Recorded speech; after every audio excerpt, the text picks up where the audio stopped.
John Ashcraft, and the next President of the United States, Senator Barack Obama.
Welcome to Farmington Hills, Michigan, Senator.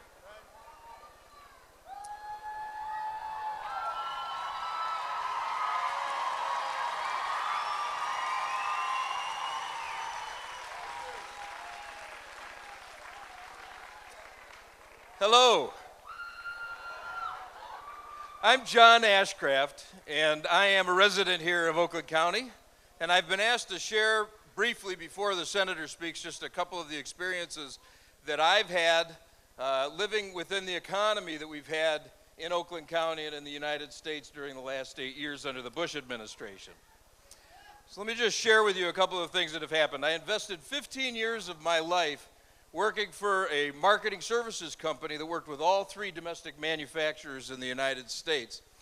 After 40 years in the business, that company was forced to fold in 2002, and 1,000 workers were laid off. I was one of those, and as the account director for the General Motors account, there was nobody left to do it, so I laid myself off, literally. I went next to the largest marketing company in the world, a company in Troy also, and they hired me even though they knew things were tough. Both the company and I hoped that this was cyclical, and that when things came around, we'd be with a strong team and we'd be in a position to do better and competing in a new environment. But that turnaround never, ever came. So after that, I really got into just trying to find contract work and was able to get things going here and there, necessarily consistently. And during the last 2 years, I had a contract with General Motors, which they said was the most effective, or one of the most effective marketing programs they had, but they had to cut that program because they also had budget cuts and they just couldn't keep it going.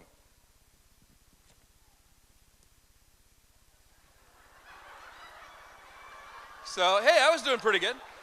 So it's not news that to anyone that Michigan's economy is hurting and that Michigan's families are hurting. But John McCain claims that the economy's fundamentals are strong. Now, I have a wife and 3 daughters, one of which is still at home in the 8th grade at Covington School in Birmingham. And for the last 8 months, we've been living on my wife's income only. And God forbid she should lose her job. Now, I'm going to ask all of you to think about something. If you found yourselves in my family's situation, what would that mean to you? How long would you be able to sustain that?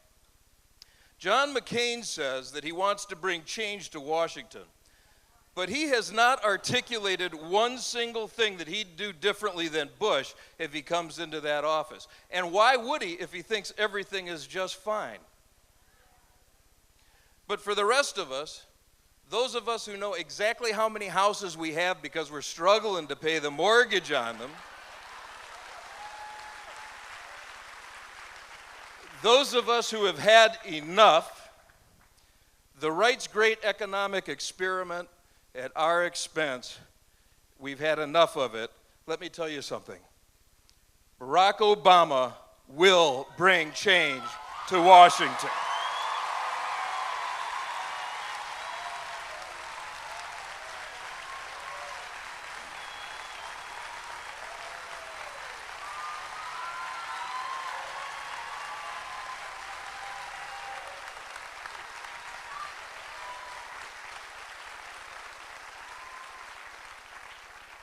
Senator Obama understands that if you want to see real, broad-based prosperity, you need to focus on building a better future here at home.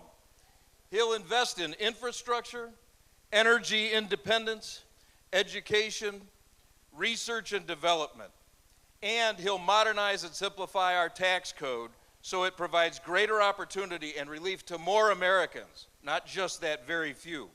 And he'll implement trade policies that benefit American workers and will increase the export of American goods.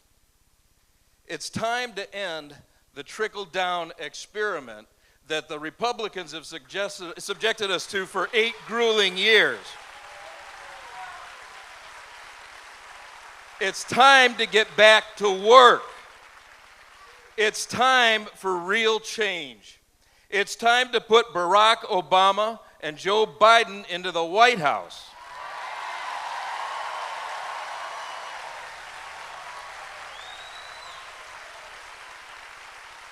Ladies and gentlemen, the next President of the United States, Senator Barack Obama. Thank you. Thank you. Thank you. Thank you, everybody. Thank you. Thank you so much. Thank you, guys. Thank you. Thank you. Thank you, Farmington Hills. Thank you. Thank you very much. Please, everybody have a seat.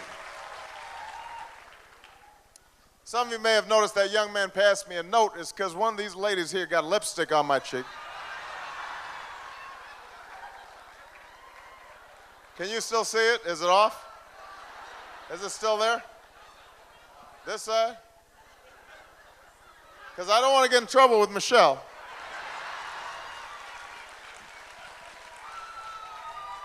All right. I've got a number of thank yous to make. First of all, to John Ashcraft for the wonderful introduction. Thank you so much, John.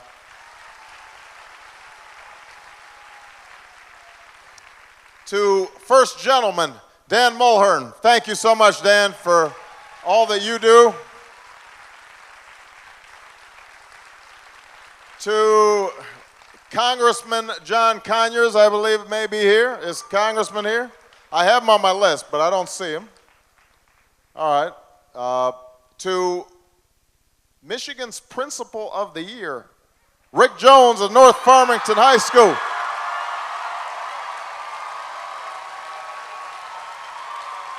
Where is he? There he is back there.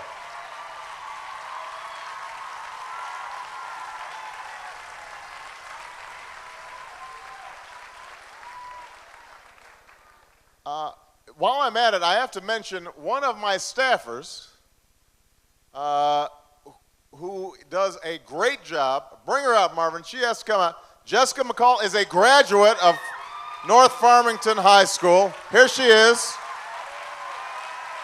She was a cheerleader. Yes. Jessica does a great job. Our staff had photocopied some stuff out of the yearbook just to embarrass her. But she's just wonderful, an example of the great students that come out of this high school. Finally, let me just make, if you don't mind, just one last comment. A dear friend, one of Michigan's great leaders, Sandy Levin, he lost his lovely wife, Vicki, the other day. So I hope everybody keeps Congressman Levin in your prayers in the weeks and months to come. I can only imagine how hard that is.